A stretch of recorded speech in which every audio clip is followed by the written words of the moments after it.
आज भी कई स्टील, ऑटोमोबाइल और एफएमसीजी कंपनीज को $1 बिलियन बिजनेस बनने में बहुत स्ट्रगल करना पड़ता है। लेकिन टिकटॉक, यूट्यूब, इंस्टाग्राम जैसे ऑनलाइन प्लेटफॉर्म कुछ ही सालों में $1 बिलियन बिजनेस बन जाते हैं। जानते हो इसका रीजन क्या है? इसका रीजन है हमारी अटेंशन इकोनॉमी। हिस्ट्री की शुरुआत में लोग खेतीबाड़ी करके पैसे कमाते थे, यानी कि एग्रीकल्चर इकोनॉमी थी। उसके बाद आई इंडस्ट्रियल इकोनॉमी और अभी हम अटेंशन इकोनॉमी में जी रहे हैं। मेरे ये बोलने पर भी आप में से कुछ लोग मानेंगे नहीं, तो चलिए अभी मैं आपको एक छोटा सा एक्सपेरिमेंट करके दिखाता हूँ कि हम अटेंशन इकोनॉमी में ही जी रहे हैं। अभी आप चाहे खड़े हो, सोफा पर बैठे हो या अपने बेड पर लेटे हो, अपने बॉडी के पोस्चर को नोटिस करो और कंफर्टेबल हो जाओ और आराम से एक गहरी सांस लो।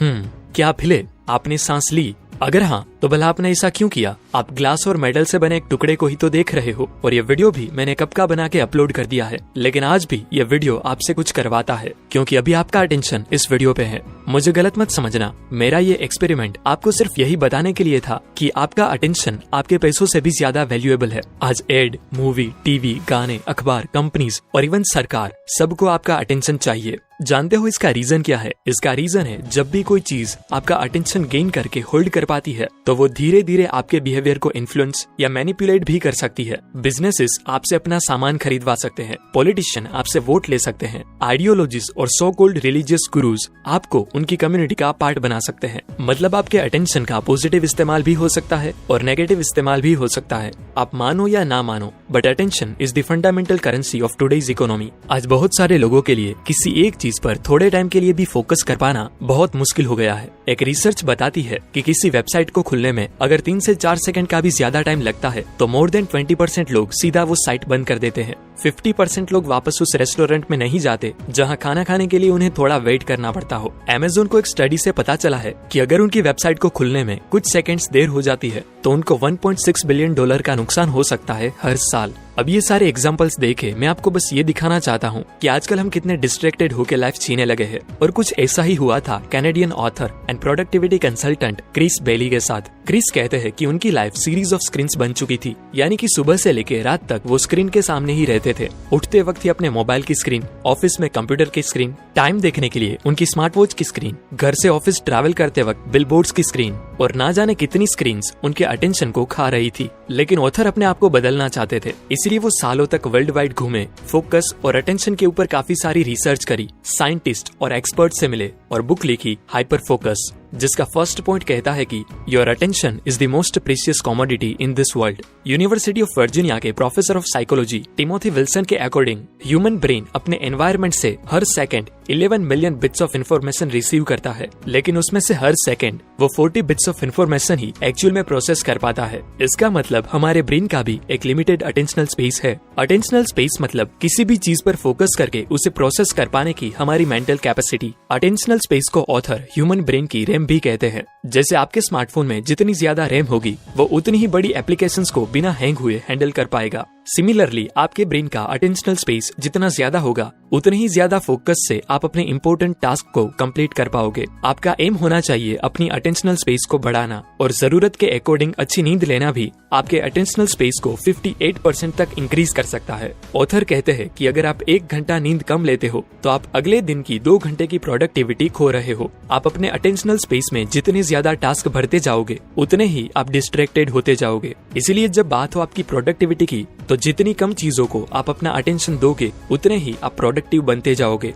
Number 2, practice slow stimulation. लोगों को लगता है कि हमारा दिमाग डिस्ट्रैक्टेड है, बट रिसर्च के अकॉर्डिंग हमारा दिमाग डिस्ट्रैक्टेड नहीं, लेकिन ओवर स्टिमुलेटेड होता है। हमें लोगों की इंस्टाग्राम स्टोरीज देखनी है और हमारे फोटोज पे कितने लाइक्स मिले वो भी चेक करना है। हमें ये भी देखना है, हमें वो भी करना है। मतलब हमारे ब्रेन को हमेशा नई इन्फॉर्मेशन चाहिए, नया एक्सपीरियंस चाहिए, और ब्रेन के इस मैकेनिज्म को ऑथर नोवेलिटी बायस कहते हैं। जैसे हमारी बॉडी को अच्छे से फंक्शन करने के लिए फूड की नीड होती है, और जो भी हम डेली खाते हैं उससे हमारी बॉडी बनती है। सिमिलरली हम अपने माइंड के लिए कंटेंट कंज्यूम करते हैं। अगर आप देखो तो सालों पहले लोग अपने एंटरटेनमेंट के लिए नॉवेल्स पढ़ते थे, जिसे पूरा करने में उन्हें कई हफ्ते लगते थे, जिससे लोगों को वो एक ही नॉवेल पर बहुत लंबे टाइम तक फोकस करना पड़ता था। इसीलिए उस टाइम पर लोगों का अटेंशन स्पान और फोकस करने की एबिलिटी भी बहुत अच्छी हुआ करती थी। लेकिन स्टडीज कहती है कि लोगों का अटेंशन स्पान साल दर साल कम होता जा रहा है, जो सच भी है, क्योंकि बुक्स के बाद लोग टीवी देखने लगे, मूवीज देखने लगे, जिससे डोपामिन रिलीज करने के लिए उन्हें उन्हें सिर्फ 3 घंटे ही चाहिए।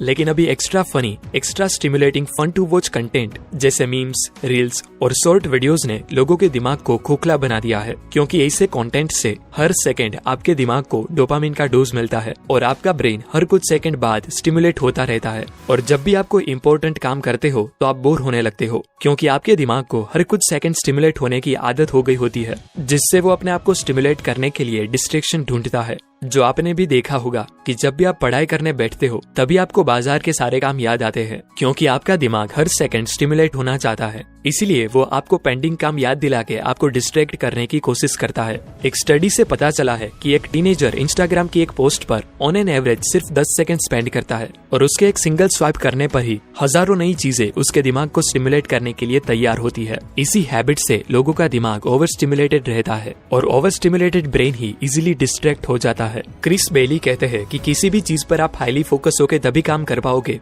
जब आपका दिमाग लो स्टिमुलेटेड हो, मतलब आप में खुद को बोर करने की कैपेसिटी हो। ऑथर ने खुद को बोर करने के लिए कई अनोखे काम किए, जैसे एक दिन उन्होंने 1 घंटे तक आईट्यून्स के टर्म्स एंड कंडीशंस पढ़े, जो शायद ही कोई पढ़ता हो। एक दिन उन्होंने पाई के फर्स्ट 10,000 डिजिट्स में जीरोस काउंट करते हुए बिताया। तो एक दिन उन्होंने 250 ग्राम चावल में कितने दाने होते हैं वो गिने। ऐसी ही बोर कर देने वाली चीजें वो 1 महीने तक करते रहे। इसके बाद ऑथर ने नोटिस किया कि उनका अटेंशन स्पान बढ़ गया है। अब वो बिना अपने दिमाग पर जोर लगाए किसी भी चीज पर आराम से फोकस कर पा रहे थे। ऐसा इसलिए नहीं था कि उनके आसपास बहुत कम डिस्ट्रैक्शंस थे, बल्कि ऐसा इसलिए था क्योंकि अब उनका दिमाग बहुत लो स्टिमुलेटेड रहता था। और अपने आप को लो स्टिमुलेटेड रखने का बेस्ट तरीका है अपने मीडिया कंजप्शन के लिए कुछ स्टैंडर्ड सेट करना। जैसे किसी भी ऑडियो, वीडियो या लिंक खोलने से पहले थोड़ा सोचे कि क्या सच में मुझे ये इन्फॉर्मेशन चाहिए या मैं अपने इमोशंस के बहाव में ये देख रहा हूँ। ऑथर कहते हैं कि ऑटो पायलट मोड में जीना बंद करो और बोरियत को सहना सीखो। गाने और पॉडकास्ट सुने बिना ही वर्कआउट करो। कभी बिना न्यूज पढ़े ही दिन बिताओ। तो कुछ दिन यूट्यूब पे वीडियोस देखना ही बंद कर दो और देखो कि क्या आप उस लोअर लेवल ऑफ स्टिमुलेशन माने बोरियत को सह सकते हो। अगर हाँ, तो कोई भी डिस्ट्रैक्शन आपका कुछ नहीं बिगाड़ पाएगा। Number 3, doing nothing is not a waste of time. Author बोलते हैं कि जिस तरह हाइपर फोकस हमारे दिमाग का सबसे प्रोडक्टिव मोड है, उसी तरह जिस मोड में हमारा ब्रेन सबसे ज्यादा क्रिएटिव होता है उसे स्कैटर फोकस मोड बोलते हैं। देखो, ये भी एक फैक्ट है कि मैक्सिमम ग्रेट आइडियाज और प्लान्स जो लोगों के दिमाग में आते हैं वो उन्हें सोचते वक्त नहीं आते, बल्कि तब आते हैं जब वो कोई दूसरे काम कर रहे हो। एग्जाम्पल, न्यूटन को ग्रेविटेशनल फोर्स का आइडिया तब आया था जब वो पेड़ के नीचे आराम कर रहे थे। और ऐसे ही कई ग्रेट लोगों को ग्रेट आइडियाज नहाते वक्त, बर्तन साफ करते वक्त और बाथरूम में बैठे वक्त भी मिले हैं। इसीलिए स्कैटर फोकस मोड भी यही बोलता है कि दिन में एक बार माइंडलेस एक्टिविटी जरूर करे, जैसे वॉक पे जाना, घर की साफ सफाई करना, अपनी फेवरेट डिश कुक करना या फिर बैठे बैठे लोगों को ऑब्जर्व करना। ऐसी चीजों से आपका दिमाग फ्री होता है और वो पास्ट में सीखी चीजों के डॉट्स को बैकग्राउंड में कनेक्ट करता है। यही रीजन है कि आपके कुछ प्रॉब्लम्स के सॉल्यूशन आपको अचानक ही मिल जाते हैं, जिसे यूरेका इंसाइट भी कहते हैं। ऑथर कहते हैं कि हर शाम को एक डिस्कनेक्शन रिचुअल लो। ऑथर का फेवरेट डेली रिचुअल है कि वो शाम 8 बजे से सुबह 8 बजे तक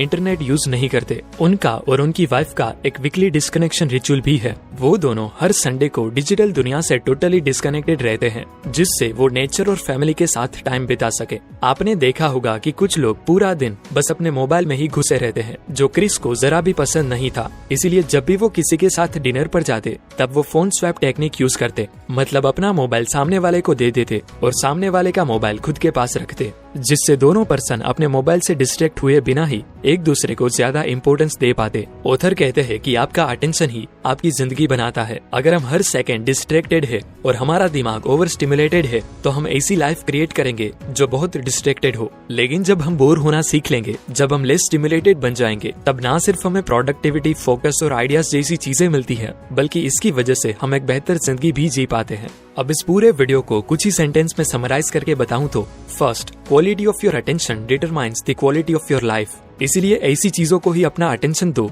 जो आपके लिए वैल्यूएबल हो। सेकेंड, अपनी बोरियत को सहना सीखो। क्रिस बेली का मानना है कि आप टेक्नोलॉजी से दूर होके डेली अपने आप को थोड़ा बोर करो। आपको 1 घंटे बोर होने की जरूरत नहीं है, कुछ मिनट के लिए ही सही, लेकिन खुद को बोर करो। कुछ ऐसी एक्टिविटीज करो जिससे आपको लोअर लेवल ऑफ स्टिमुलेशन मिले, जैसे अपने बिस्तर पर लेटकर अपने घर में लगी स्विच को गिनो और अपने आप को बोर करो, क्योंकि इसी स्टेज पर आपका ब्रेन लो स्टिमुलेटेड रहता है और एक लो स्टिमुलेटेड ब्रेन ही आपकी मेंटल टफनेस बढ़ाता है। धन्यवाद।